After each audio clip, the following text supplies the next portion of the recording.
नमस्कार, मैं हूं अभिलाष कुमार और आप देख रहे हैं सफलता इस कोचिंग। तो सिविल सेवा में सर्वप्रथम किस भारतीय ने परीक्षा पास किया और कब? दूसरा क्वेश्चन यह है, सिविल सेवा का स्थापना कब और कहां हुआ? तो सिविल सेवा में सर्वप्रथम श्री रविन्द्रनाथ टैगोर जी के बड़े भाई श्री सत्येंद्रनाथ टैगोर जी ने 1864 ईस्वी में पास किए। 1864 ईस्वी में उन्होंने पास किए। और इस सिविल सेवा का स्थापना कब और कहां हुआ? सिविल सेवा का स्थापना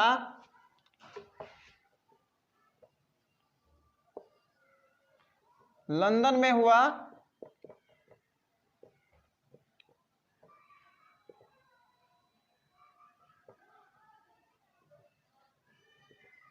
ये लंदन में हुआ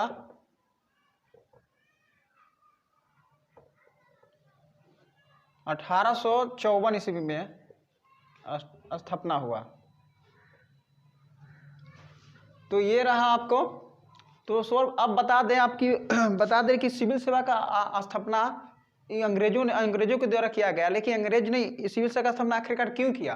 क्यों करने का मकसद यही था कि ईस्ट इंडिया कंपनी जब भारत में आई 1600 ईस्वी में, तो उस समय 2 साल ये उन्होंने भारत में जब तक रहा, तो उस समय जब भारत की आज़ादी के लिए सभी जगह आंदोलन होते रहा, लगभग 1600 ईस्वी से ही होना स्टार्टअप हो गया। जैसे मंगल पांडे जी, उन्होंने उस समय से ही करना स्टार्ट कर दिया आंदोलन। तो उसके बाद हुआ क्या कि जितने भी अंग्रेज भारत पे शोषण करते थे, राज कर रहे थे, अपना व्यापारी चला रहे थे, कंपनी लगाए हुए थे, सब जगह शोषण, जितने भी राजा महाराजाओं को एक दूसरे से लड़ाना, मतलब कि उनका यही नीति था कि सभी लोगों को फूट डालो, राज करो। तो ब्रिटिश सरकार ऐसा काम करती थी। तो ईस्ट इंडिया कंपनी के लिए सिविल सेवक नामांकन कंपनी के निर्देशकों द्वारा किया जाता था। लेकिन भारत में एकता आधारित सिविल सेवकों का अवधारणा 1854 में ब्रिटिश सांसद प्रबल समिति के लॉर्ड मैकाले द्वारा ये प्रस्तुत की गई रिपोर्ट, जब ये सिविल सेवा स्थापना 1854 ईस्वी में स्थापना किया गया। और लंदन के हेलीबेरी कॉलेज में ये सिविल सेवकों को प्रशिक्षित कर भारत भेजा जाता था। जब उस समय इतना आपको ये पास करना सिविल सेवा भारतीय लोगों के लिए बहुत कठिन था, बहुत टफ था, क्योंकि लंदन के हेलीबेरी कॉलेज में उस समय एग्जाम का आयोजन किया जाता था, वहाँ लंदन में ही परीक्षा लिया जाता था। लेकिन भारतीय पुरुष जितने भी भारत के जितने तमाम नागरिक थे, सब तो ये कर नहीं पाते थे, ये एग्जाम क्वालिफाई नहीं। लेकिन कुछ ऐसे व्यक्ति थे भारत में, विद्वान व्यक्ति, लेकिन भारत एक पुत्र की धरती रहा है यहाँ पर।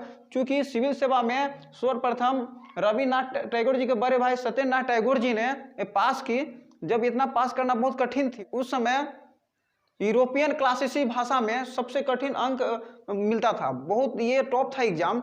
लेकिन यहाँ तो ये पास की। उसके बाद 1920 ईस्वी में सुभाष चंद्र बोस जी भी पास किए। उसके पश्चात 3 और व्यक्ति पास किए। सभी लोग एक आंदोलन किए कि नहीं, लंदन में क्यों एग्जाम होगा, क्योंकि भारत में भी एग्जाम होना चाहिए, इसलिए क्योंकि भारत के लिए काफी कठिन है, भारत में ही होना चाहिए।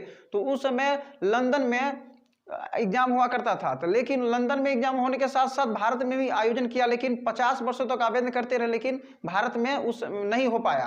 तो प्रथम विश्व युद्ध के पश्चात माउंटगेट चेम्सफोर्ड के द्वारा 1922 में यह प्रस्तुत की गई कि भारत में सिविल सेवा का परीक्षा आयोजन की गई। सबसे पहले भारत में परीक्षा आयोजन किया गया इलाहाबाद में, और दूसरा परीक्षा आयोजन की गई दिल्ली में। तो ये तो हो रहा था परीक्षा आयोजन, जब भारत में होने लगा तो लंदन में भी परीक्षा स्टार्ट था, यहाँ भी और वहाँ भी। तो सभी लोगों ने परीक्षा पास किए। उसके बाद जितने भी अंग्रेज थे वो लोग सोचने ये लगते थे कि सिविल सेवा में भारतीय लोग बहुत कम आए और इस परीक्षा को पास बहुत कम करे।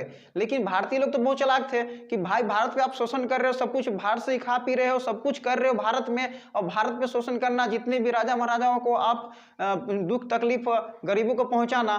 तो ये लोग भी अपना एक मीटिंग किए। सभी लोग बड़े बड़े नेता थे भारत में उस समय, बहुत बड़े बड़े दिग्गज नेता लोग थे, जैसे सत्येंद्रनाथ टैगोर जी, उनके भाई, तमाम नेताओं लोगों ने एक मीटिंग की कि भाई नहीं, ये इसको आंदोलन तो करना ही चाहिए था। लेकिन उस समय जब ब्रिटिश सरकार ने जब सारे ये योजना अपना चला रहे थे पूरे भारत में, तो भारत के जितने लीडर्स लोग यंग थे उस समय, तब इनका जितने भी रणनीति था ब्रिटिश सरकार का सभी लोग समझ गया। सिविल सेवा में जब आने लगे, प्रशासनिक सेवा में जब आते गए तो सभी लोग इनका रणनीति समझा। उसके बाद जब देखा कि नहीं, ये भारत हमको मुक्त चाहिए, हमें आज़ादी चाहिए, सभी लोग आज़ादी की तरफ दौड़ने लगे। उस समय 1931 ईस्वी में भारतीय पुलिस प्रशासनिक सेवा में, सिविल सेवा में बहुत कम लोग रहते थे, मात्र 20% थे। पर यूरोपियन के अनुपलब्धता के कारण भारतीय लोगों को 1939 में अधिकांश लोगों को भर्ती किए गए। जितने भी सारे भारतीय के यंग थे सभी लोग सिविल सेवा में डायरेक्ट टू डायरेक्ट भर्ती अनुदान किए गए। तो भारतीय में बहुत सारे पुलिस बल इस सिविल सेवा में आते गए। ब्रिटिश सरकार द्वारा 1864 ईस्वी में शाही वन का शुरुआत की गई और 1986 ईस्वी में भारतीय वन सेवा का स्थापना की गई। उस समय सिविल सेवा में बहुत सारे भारतीय लोगों को बहुत सारे पोस्ट पे आ गए। तो इसका उम्र ऐसे ही नहीं आ गई। सिविल सेवा में आने के लिए ब्रिटिश सरकार ने 18 से 23 वर्ष उम्र निर्धारित किया गया था। उम्र निर्धारित किए थे कि जो भी आप फॉर्म भरेंगे तो 18 से 23 वर्ष होगा, वही भर सकता है, अब मात्र 2 ही बार। तो ये रहा। 1 अक्टूबर 1926 ईस्वी में सिविल सेवा से लोक सेवा आयोग कर दिया गया। स्थापना जब भारत में हुआ तो इसका सर्वप्रथम अध्यक्ष बने रॉस बर्कर अध्यक्ष, प्रथम अध्यक्ष बने। जब लोक सेवा आयोग बना भारत में 1 अक्टूबर 1926 में, फिर लोक सेवा आयोग से फिर फेडरल लोक सेवा आयोग बना 1 अप्रैल 1937 में। 26 जनवरी 1950 ईस्वी में भारतीय संविधान का जब प्रारंभ हो रहा था तो फिर फेडरल लोक सेवा आयोग से बनकर फिर संघ लोक सेवा आयोग बन गया। ये आपकी सिविल सेवा के बाद अब बोलते इसको संघ लोक सेवा आयोग बोलते हैं। मिलते हैं फिर अगले वीडियो में। जय हिंद।